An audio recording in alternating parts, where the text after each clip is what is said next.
में कोई देवता नहीं हो सकता। तब मुझे कहना पड़ता है कि हमें बनावटी लोगों के व्यवहार अच्छे नहीं लगते। ईमान जहां बिक जाए वो बाजार अच्छे नहीं लगते। हमें बनावटी लोगों के व्यवहार अच्छे नहीं लगते। ईमान जहां बिक जाए वो बाजार अच्छे नहीं लगते। अरे यूं तो दुनिया की चकाचौंध सबको लुभाती है मेरे यार, लेकिन जिस घर में माँ बाप की कदर नहीं होती उस घर में कोई त्योहार अच्छे नहीं लगते। इसलिए मैं चाहता हूँ, इतना अच्छा माहौल बना हुआ है। सोनूलाल देखिए, कलाकार जीवन में दौलत नहीं, कलाकार यही कमाता है, इज्जत कमाता है। कलाकार जब कलाकार का कोई कार्यक्रम कराए, कोई अगर देखिए जेपी भैया हमारे गार्जियन बड़े भाई है, बड़े भाई की तरह मानते हैं। अलग बात है कि हीरोइन के लिए लखनऊ चले जाते हैं, अलग बात है, ये प्रेम है भैया मेरे लिए, दूसरे के लिए मेरे हीरोइन खोजने के लिए लखनऊ चले जाते हैं। लेकिन स्वागत है भैया का। देखिए कलाकार अपने जीवन में क्या कमाता है, दौलत नहीं कमाता, कलाकार इज्जत कमाता है। देखिए कोई कार्यक्रम कराने के लिए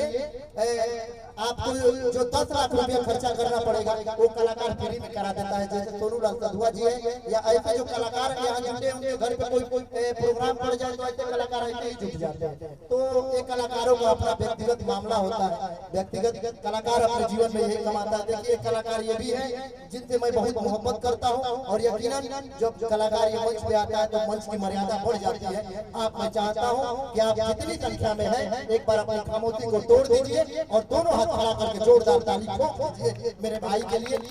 शैलेंद्र शर्मा जी जोरदार ताली बजाइए।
पिटोरी बढ़ा दी, बहुत सुंदर मिजाज है मेरा के मेरे के पिटोरी बढ़ा दी। अनु भैया बड़ा हमारा खुशी होला कि हमारे भाई गोलू भाई की टीम 6 लोग वाला एक रात में 10 गो कलाकार जुटेला, लेकिन भर रात बजावेला लोग बड़ा खुश हो, माने मिजाज एकदम खुश रहला। पारा पारी कलाकार बदलत रहला लोग, ई बेचारा आराम से बजावत रहला। ये लोग लाके वाले ना भैया अच्छा लगेला, लेकिन हमारा तबला भोल भोल नहीं करिए, सब कलाकार में बजाइए जाता है। ठीक है, काली 22 गाना के बजावे। अब बताएं साउंड वाला भैया बहुत रात बजावेला, देखिए ये सुनते ना, लेकिन आई बहुत सौभाग्य की बात है जेडी भैया अंतर्यामी हो। इनके बारे में हम क्या कहें, एक मिनट समय ले बाबा। जेडी भैया खाते दोनों आदमी परसों सवेरे 7 में रहे हमने करीब 8 बजे करीब में बाबू बोलो भाई, तो हमारा तो भाई खाए के आदत था, बोले रहे जेडी भैया धो के चलो रहो आराम से। तो हम कुछ किनले रहे खाए खातिर, नमकीन किनले रहे, तो भैया से कहे कि भैया तनी दिन मुंह में डाल दे, तो कहत कि ना मत खराई हो जाए। 2-3 आली पूछो अगर फिर कहते ए भैया लेना था अच्छा नहीं लगा तो राज तनी बारी तनी तनी वहां डाल दे कहत रहे के नाम है खराई हो जाई फिर आधा घंटे के बाद कहत रहे के सब चलो वहां डाल दिया तनी चलो हम कहीं के मत दे जब तारा के देत रहे डालेगा तो गलत ना करियो हां अब तू तार मन के ले डाले खाती बताओ हम ना दे चलो भाई तारा के दूसरा से दिलाओ लेकिन आई कहे के का बात आज बहुत सौभाग्य के बात बा सोनूलाल भाई के दरवाजा पे सोहर मंगल के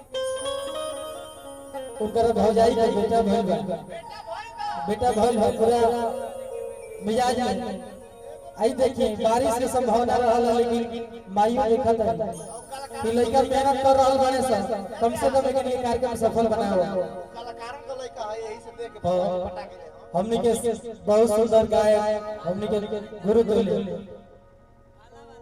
बड़े भाई अनिल मिश्रा जी हमनी के गुरु जी जेकरा आशीर्वाद से हमनी के समाज में गावे नहीं जाए माने श्री शैलेंद्र मिश्रा जी नमन करतनी बार बार प्रणाम करतनी लेकिन पूरा कलाकार के हमनी के सामने बहुत सुंदर कवि को नहीं जानत है जग में कवि संकट मोचन नाम तिहारी हमनी के समोत यादव जी आरा के आज आरा भोजपुर के धरती से यहाँ के बानी प्रणाम करत रही लेकिन आशीर्वाद की इच्छा रही मेरे को ध्यान भी दे सके गोलू भाई हाँ लेकिन कहे के का बात वाह ओ कहल भाई भाषा भोजपुरी हम और से पहले समझाओ बुझल तो जरूरी है ना गाना गाना के पूरी है यही कोनो सुहागिन के हाथ के चूड़ी है ये भाषा भोजपुरी हम बोले से पहले समझल बुझल दोनों तीनों जरूरी है भाई बहुत सुंदर तीन फिल्म के संयोग है बड़ भाई पहले शर्मा जी पहले है इनका के कहल हो तो सरका जाने कहां बने वकीले के थोड़ी कोई हां बोलाओ जा लेकिन कहे के का बात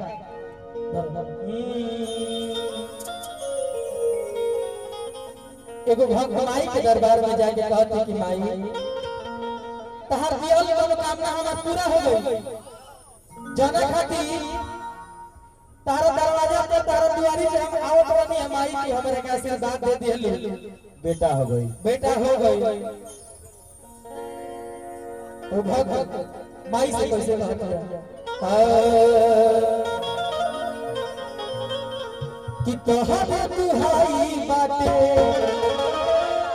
अरे मुंडेश्वरी माई बड़ा भागे जो के सुंदर भइल बा मोबाइल हमार धोखा दे देती है का रे मेन मुके में मन हो जाती है पढ़े कि तोहरे दुहाई बाटे अरे मुंडेश्वरी माई बड़ा भागे जो के सुंदर एगो बेटा भइल बा हमरा कोठी के सुंदर एगो बेटा भइल बा तोहरे दुहाई बाटे मुंडेश्वरी माई बड़ा भागे जो के सुंदर एगो बेटा भइल बा हमरा कोठी के सुंदर एगो बेटा भइल बा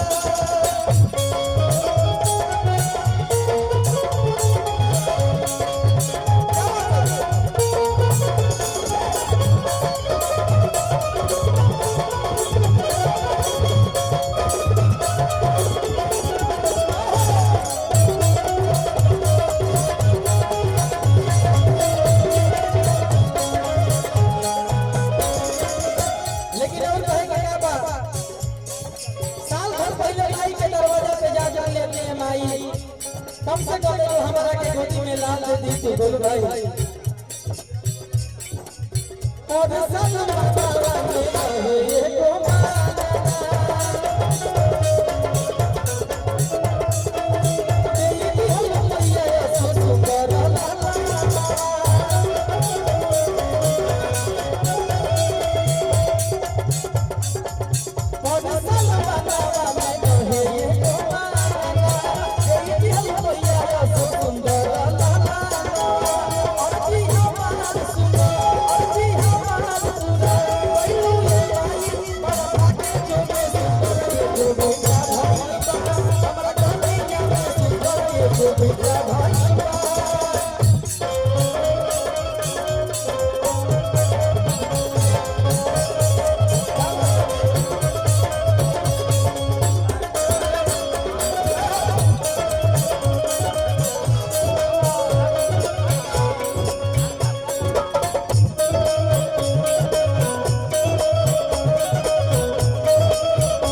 लेकिन कहे का बाबा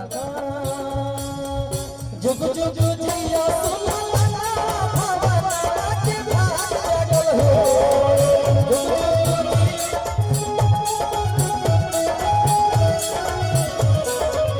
जुग जुग जिया सुलला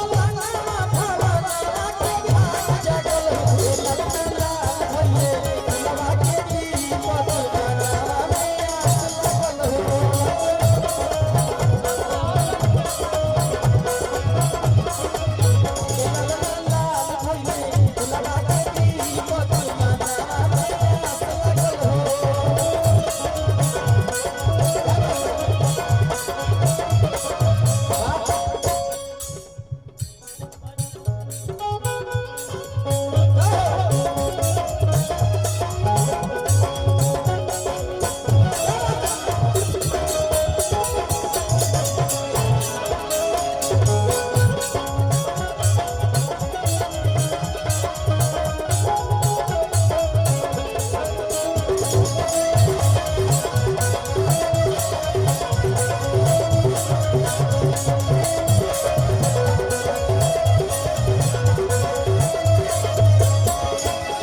बड़ा हाल रहला किसमिस के बोरा के हम सोनू लाल भाई से